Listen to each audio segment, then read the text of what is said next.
मैं उनको कहूंगा कि मैं तो कभी जेल नहीं गया आज तक। आप सांसद महोदय तो जेल खट के आए हैं। कहावत है 900 चूहे खा के बिल्ली हज को चली है। इनके ऊपर 450 लाख का जो बिहार सरकार का बकाया है, जो जिसको आज तक इन्होंने नहीं दिया। आप 450 लाख डकार करके और मेरे ऊपर आरोप लगाते हैं। राजद सांसद सुधाकर सिंह की मुश्किलें बढ़ सकती हैं। इनको जमीन से जुड़े एक मामले में भाजपा नेता ने लीगल नोटिस भेजा है। उन्होंने कहा कि राजद सांसद सार्वजनिक रूप से माफी मांगे, नहीं तो कोर्ट में जवाब देना होगा। आप मेरे ऊपर कहते हैं मैं भ्रष्टाचारी हूं। आपको 450 लाख रुपए आपने बीएसएफसी के जो रखे हैं, वो किस लिए रखे हैं? आपकी एफिडेविट है। आपने पार्लियामेंट में एफिडेविट दिया है। आपके ये पूरे काले कारनामे हैं जो इसके केस जिक्र किया है। ऐसे कारनामे तो मेरे नहीं हैं। मेरे ऊपर एक आचार संहिता का केस है और एक मेरे ऊपर जो जबरदस्ती केस कराया गया। एक कॉलेज का मैं चेयरमैन था और मेरे ऊपर आरोप लगाया गया कि इस कॉलेज में गड़बड़ी हुई। निगरानी विभाग ने जांच की, 1 रुपया गड़बड़ी नहीं पाया गया। मैं चूंकि चेयरमैन था, एक प्रोसीडिंग पर केवल मेरा एक दस्तखत था और इसके कारण मुझे आरोपी बनाया गया। और मैंने चैलेंज किया उसी समय सरकार को कि अगर 1 रुपये का भी गलती गड़बड़ी मेरे ऊपर हो तो मैं राजनीति छोड़ दूंगा, संन्यास ले लूंगा। लेकिन आज तक साबित नहीं हो पाया। और इस चुनाव में भी मेरे पूरे कैंपेन में इस कागज को मेरे ऊपर जो केस है, वो गोपालगंज से कुछ भाई लोग इनको सप्लाई करते थे और उसको यहां बोलते थे।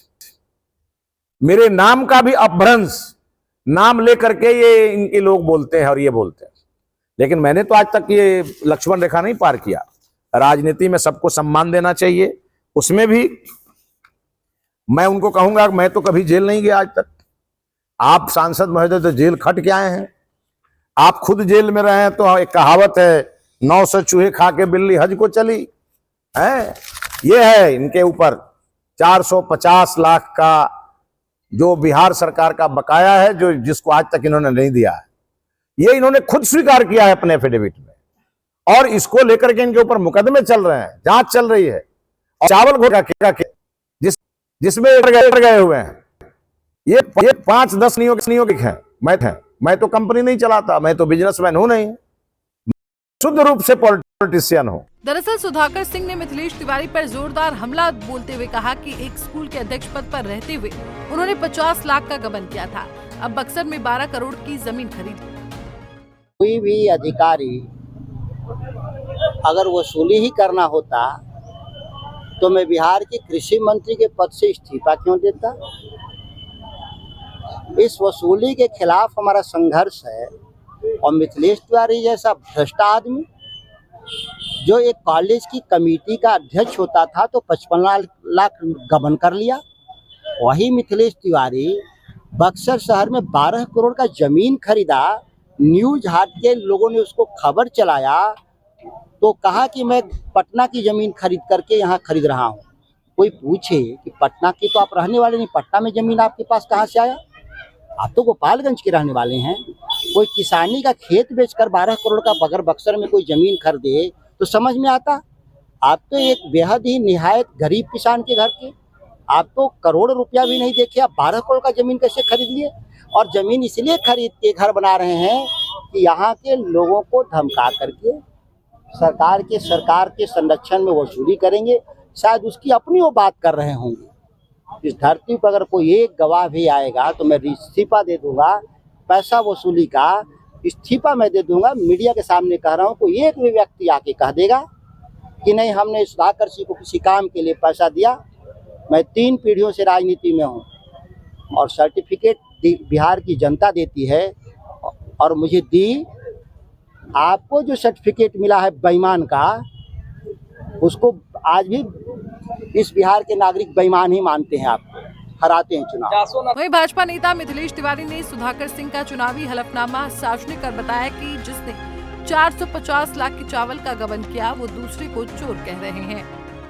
मेरे ऊपर इस प्रकार का कोई केस नहीं है गबन का। आप 450 लाख डकार करके और मेरे ऊपर आरोप लगाते हैं। मैंने कभी चुनाव में भी ये बात नहीं बोला। मैंने कहा कानून अपना काम करेगा, मैं केवल अपनी बात करता था। लेकिन ये लोग, एक तो इनका जो चुनाव चिन्ह है ये चुनाव चिन्ह के जो मालिक हैं वो तो खुद चारा घोटाले में जेल जा चुके हैं, उनके ये प्रतिनिधि हैं ये पहले ही जेल जा चुके हैं और ये हमको ज्ञान देते हैं। और इसलिए मैंने इनको सीधा सीधा मैंने इनको नोटिस दिया है, नोटिस का ये जवाब दें और ये माफी मांगे। अगर ये माफी नहीं मानेंगे मैं इनको कोर्ट में घसीटूंगा। मैं उनमें से नहीं हूं कि कोई आदमी कोई गलत आरोप लगा देगा और मैं बर्दाश्त कर जाऊंगा। मैं चाणक्य का वंशज हूं और चाणक्य के वंशज होने का सीधा सीधा मेरा स्पष्ट संदेश है, आग के साथ आग बन मिलो, पानी के संग बन पानी, गरल का उत्तर है प्रतिगरल, कहते हैं जग के ज्ञानी। मैं उस पंडित चाणक्य के रास्ते चलने वाला व्यक्ति मैं, और मैं उनको भी कहूंगा कि अगर आप में थोड़ी भी महाराणा प्रताप का अगर अंश होता तो आप इस प्रकार का कोई भी गलत आरोप नहीं लगाते। आप अपने पद से पथभ्रष्ट हो चुके हैं, आप कुछ भी आरोप लगा देते हैं। आप कहते हैं मैं सरकार का मंत्री पद छोड़ दिया, आपने नहीं छोड़ा, आपको छोड़ने पर मुख्यमंत्री ने मजबूर किया। मुख्यमंत्री ने साफ कहा मैं ऐसे भ्रष्टाचारी को उस मंत्रालय का मंत्री नहीं रहने दूंगा। उधर भाजपा नेता ने ये दावा किया कि सेवानिवृत्त होने के बाद मेरे पिताजी ने पटना में एक घर बनाया था, जब मैं चुनाव लड़ने आया तो बाहरी कहकर मुद्दा बनाया गया। अब पटना के घर को बेचकर बक्सर में एक अपना आशियाना बनाऊंगा और मैं स्थानीय हो जाऊंगा। बक्सर से संजय उपाध्याय की रिपोर्ट।